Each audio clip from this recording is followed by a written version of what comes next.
galera. Vou me apresentar primeiro, né? Meu nome é Anderson, tá? Eu tenho 37 anos, como o Beto falou, sou faixa preta desde 2012, do mestre Flávio Virgínio, e, na verdade, uma das minhas maiores experiências aí com jiu-jitsu realmente foi ao lado do Betão lá nos Emirados, uma coisa totalmente diferente do nosso cenário, que todo mundo estava acostumado. Foi uma coisa bem... acrescentou muito na minha vida, né, como professor, né, como praticante de jiu-jitsu.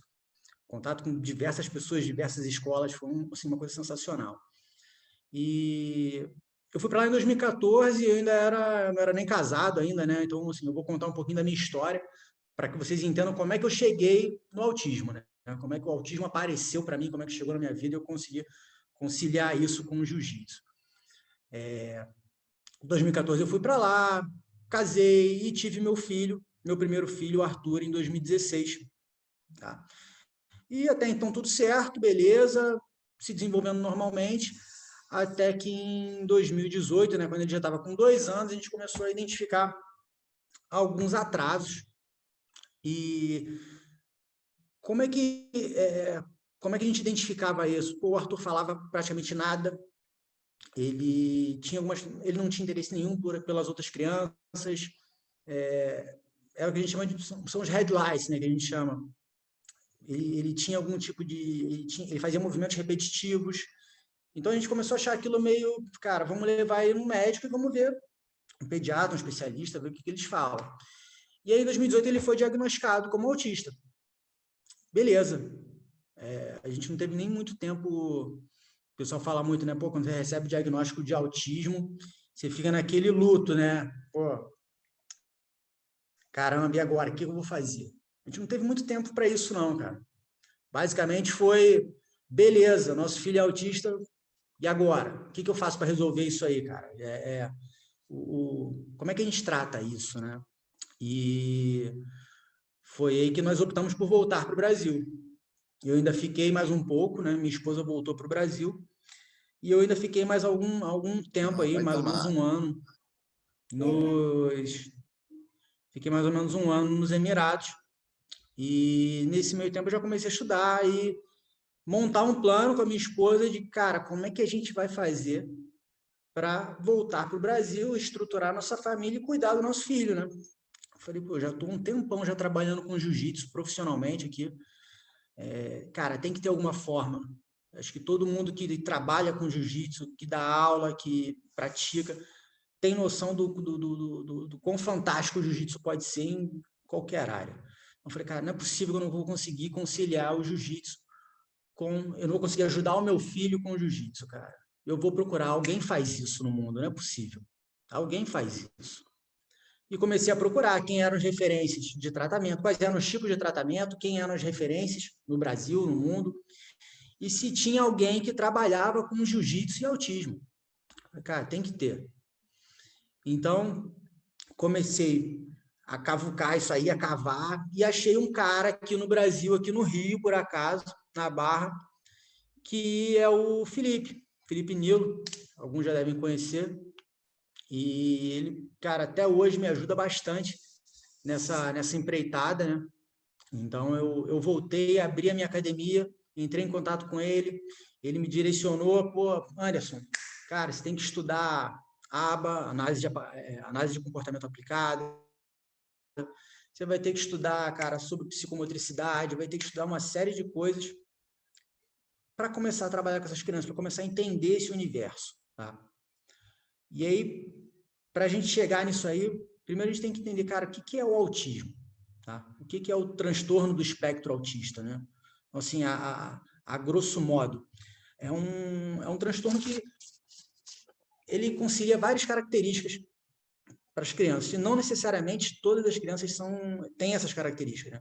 Umas têm essas características mais aguçadas, outras menos, algumas não têm, e é o que a gente costuma dizer aqui, cada autista é diferente, né? Eu bati muito, na verdade, eu bati muito com a cara, porque é aquela coisa, cara, eu estudei, meu filho é autista, eu dou aula para o meu filho, pô, eu vou conseguir dar aula de jiu-jitsu para as crianças autistas.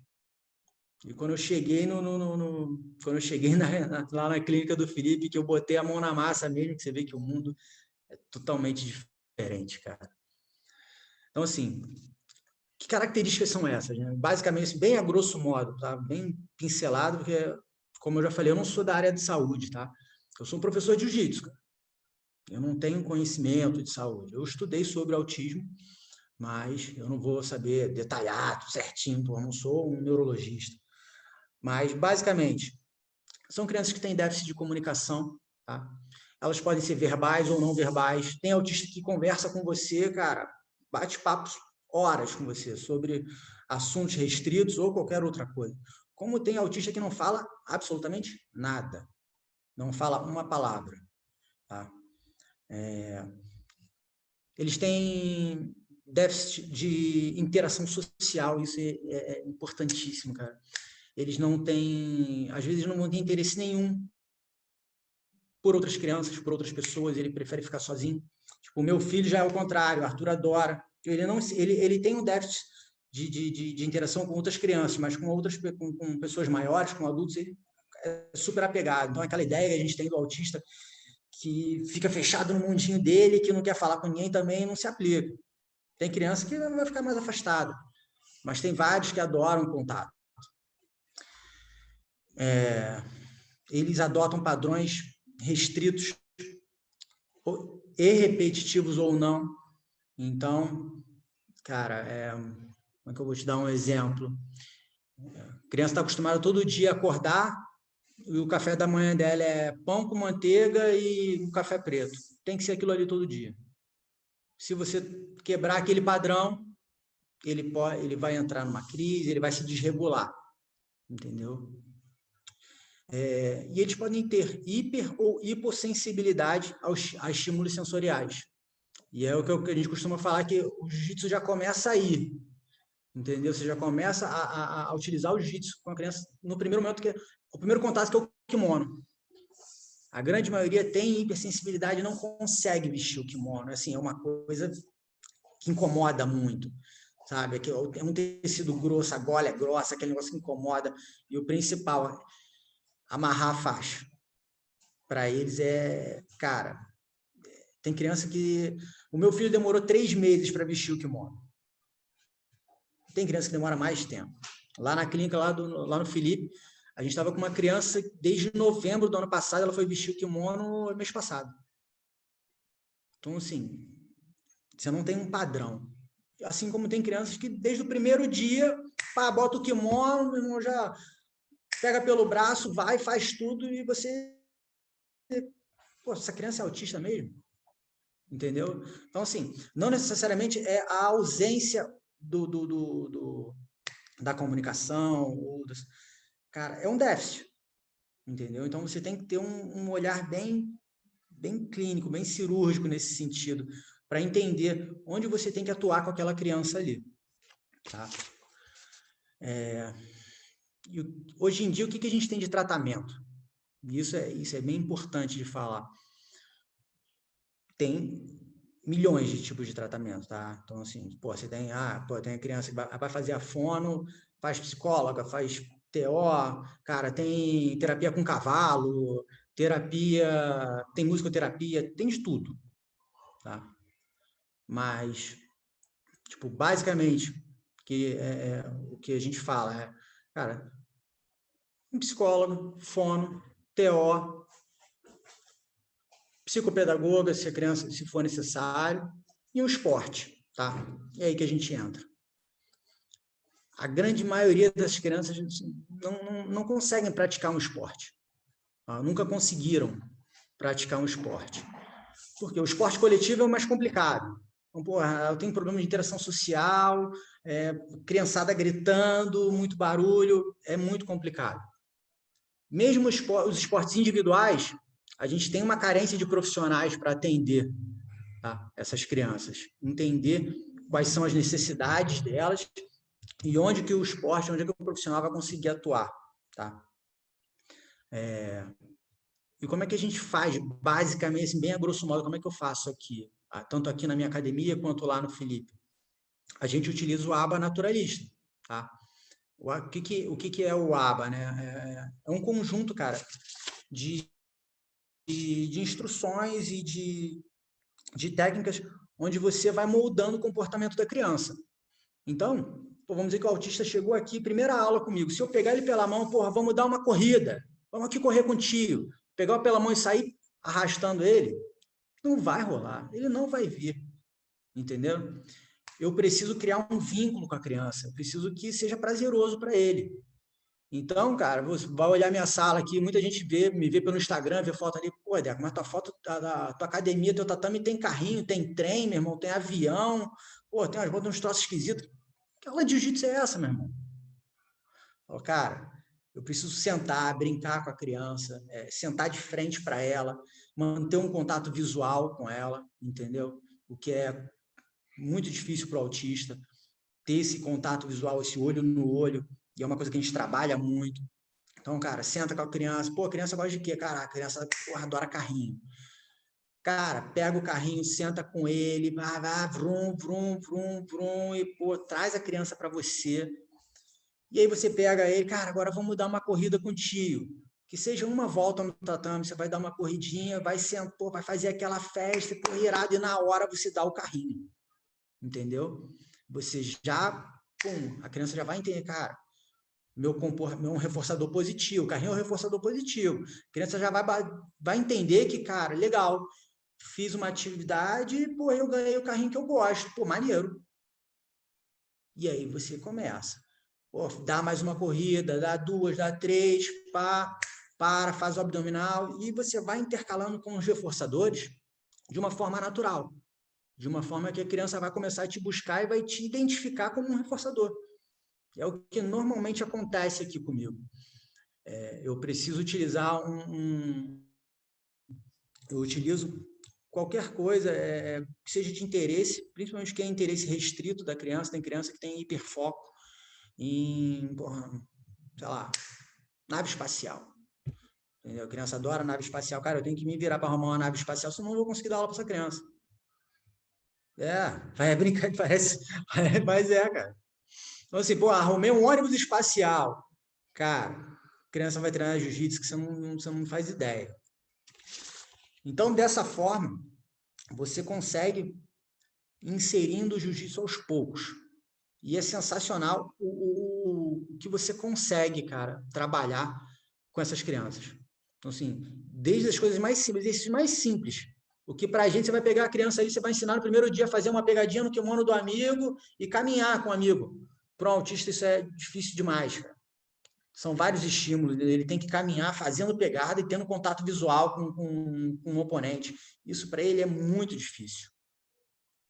Então, quando você coloca ele através desses reforçadores positivos, pô, olha para o tio, mantenha a pegada firme, pô, vamos caminhar para frente, caminhar para trás é difícil demais, caminhada lateral é um negócio que você tem que trabalhar, cara, muito. E é sensacional o resultado que você consegue em pouco tempo com essas crianças, trabalhando dessa forma. São crianças que nunca tiveram, a grande maioria nunca praticou um esporte, cara. Nunca teve contato com atividade física. Então, é um espacinho de tempo curto, cara, 30 a 45 minutos de aula. É o suficiente para que ela consiga criar uma identidade com você, execute tudo que você pede, tá? É óbvio que você não vai conseguir 100% de cara, isso aí tem crianças que vão demorar meses para conseguir fazer 30 minutos de aula, porque eles têm um tempo de atenção muito curto dentro de cada atividade. Então, o que a gente está acostumado? Uma aula de jiu-jitsu padrão, que você vai fazer um aquecimento, vai botar um drill, vai mostrar a técnica, vai botar a galera para lutar e vai fazer, de repente, uma volta calma, né? um cooldown ali no final. Essa dinâmica de aula não vai rolar, entendeu? Assim, o tempo dele para cada atividade é muito curto, o tempo de concentração dele é muito curtinho. Então, cara, eu sempre tento conjugar alguns exercícios. Então, ele vai fazer uma corrida e vai fazer uma fuga de quadril, vai fazer um abdominal e vai fazer um rolamento.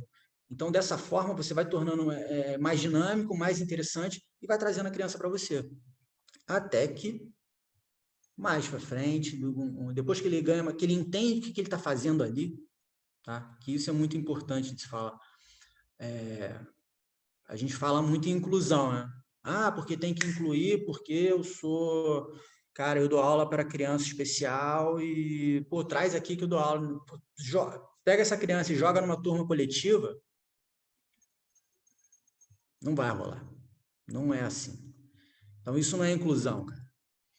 Então, depois que você está trabalhando de uma forma individual, entendendo quais são as questões dessa criança, entendendo quais são as necessidades dela, trabalhou aquilo ali, mostrou para ela o que é jiu-jitsu, tá? Que ela entende, ela passa a entender a dinâmica da aula, ela passa a entender tudo que envolve o jiu-jitsu, você começa a trabalhar a inclusão de verdade. Aí você pode pegar um amiguinho e trazer para fazer uma aula com ela, nesse caso uma duplinha, entendeu? Ele fala, então, isso acontece muito. A criança cria a referência, você é a referência da atividade.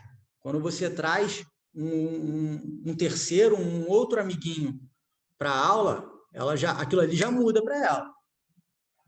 Agora, se você pega essa criança e joga numa turma com 10 crianças correndo, gritando, aquela loucura, que é a aula pega uma aula de criança de 3 a 5 anos.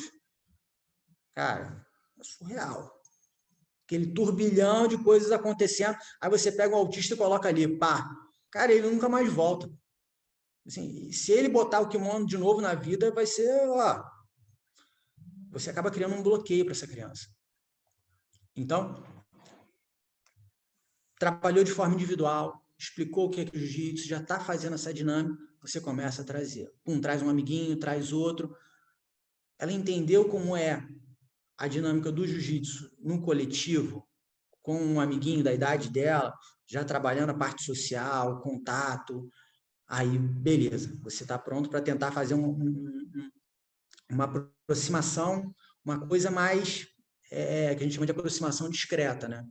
Você pode tentar levar essa criança para uma turminha coletiva, uma turminha menor, onde ela pode experimentar essa sensação. E às vezes ela vai ficar 5 minutos na sala, é o suficiente para ela voltar, entendeu? Da próxima vez ela fica mais um pouquinho. Vai embora, na próxima aula ela fica mais um pouquinho. E, cara, assim, gradativamente, você inclui essa criança de verdade. Aí, beleza, aí a gente está falando de inclusão. Agora, simplesmente pegar a criança e tacar ela numa turma coletiva, não é por aí. Entenderam?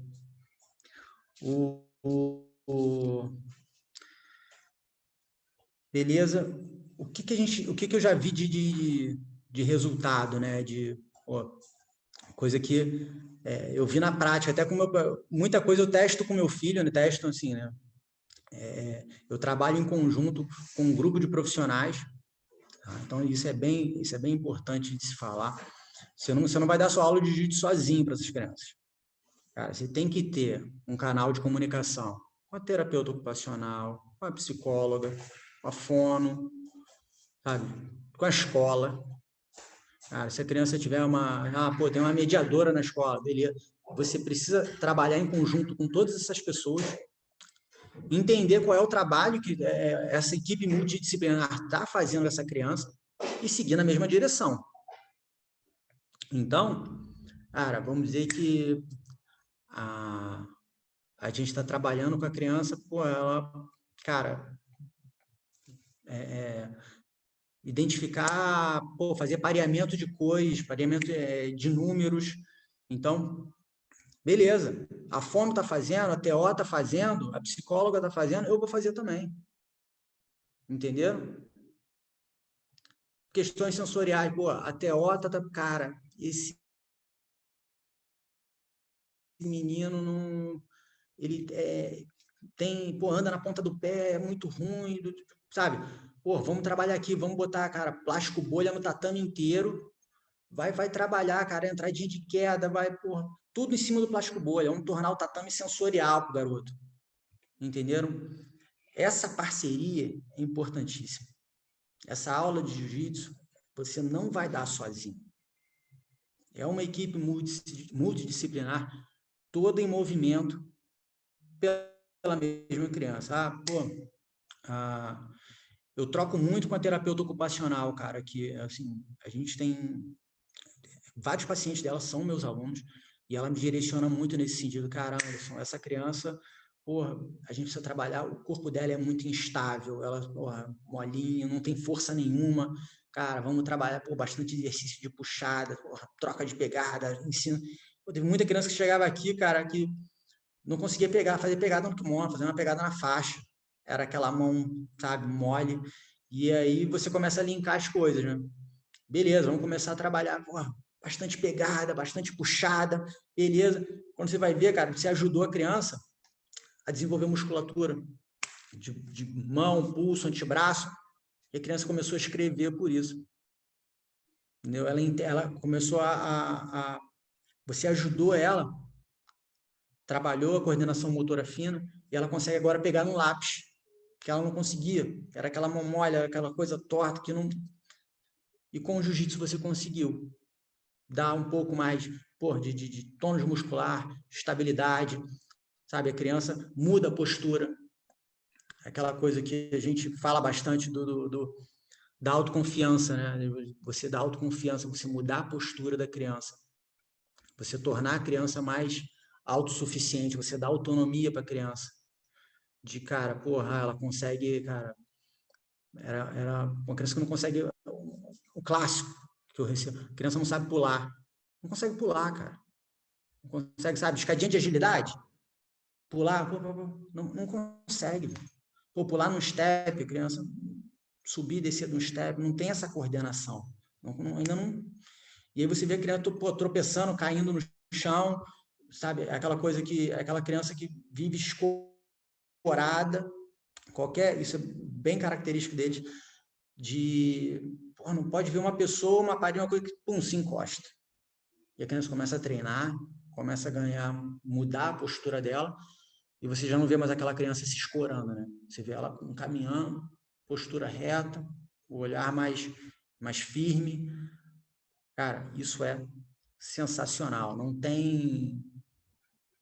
Desculpa, mas eu ainda não tinha experimentado essa situação em nenhum tipo pô, beleza. Cara, meu aluno ganhou o campeonato Nem se compara, velho. Nem se compara você, sabe, você receber um feedback, cara, meu filho conseguiu pegar no lápis. Pô, meu filho agora, meu filho aprendeu a correr, cara, meu filho aprendeu a pular. São coisas muito simples, cara. São muito simples, mas que para essas crianças fazem muita diferença. E batendo ainda nessa tecla até que os outros palestrantes, Pinduca falou, o professor Rodrigo, qualidade de vida, cara. Sabe? Você dá qualidade de vida para essas crianças através do jiu-jitsu. Isso aí não tem preço. Isso não tem preço, não tem dimensão para um negócio desse. Você acha que, pô, caramba, pô, mas levantada técnica, tipo, você vai, pô, levantar até, pô, legal, maneiro, pô, tá. A criança não sabe levantar, cara. Você ensina uma forma para ela levantar, pô, se protegendo, aquele negócio todo, e começa a entrar num cenário de, pô, você mudou a postura da criança, sabe? Começa a ensinar, pô, vou ensinar defesa pessoal para essa criança, cara. A gente não para, assim, todo mundo sabe como a criança pode ser cruel, né? Como, assim, o bullying é uma coisa real, cara. O pessoal mais antigo é, essa besteira, meu. Não, cara, isso é real. E, infelizmente, as crianças autistas são um alvo perfeito. São um alvo perfeito para o praticante do bullying. Entendeu? Então, assim, é aquele garoto que ou não fala, ou fala muito pouco, retraído, que ele sabe que ele vai mexer e que... E aí você... muda a postura dessa criança. Irmão, ele sabe se impor, ele sabe botar a mão no peito ali, se afastar e adotar uma postura de luta. Eu brinco muito com as crianças aqui, faz a base de ninja, meu irmão, se prepara, se porra, bloqueia, se defende. Cara, é uma outra dimensão para essa criança. É uma coisa que normalmente os pais nunca pensaram, nunca idealizaram esse tipo de coisa. Sabe? Pô, meu filho pode fazer um esporte. Meu filho pode aprender defesa pessoal.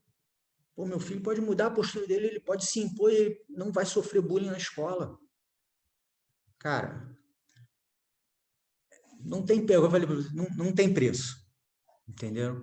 E é uma coisa que pra gente é muito simples, entendeu? É uma coisa assim que a gente sempre fala muito em jiu-jitsu, cara, a grande maioria dos pais chega para mim e fala, pô, não, quero botar meu filho aqui para ele aprender disciplina, ele aprender a respeitar os outros. Beleza, ele vai, mas é muito maior do que isso.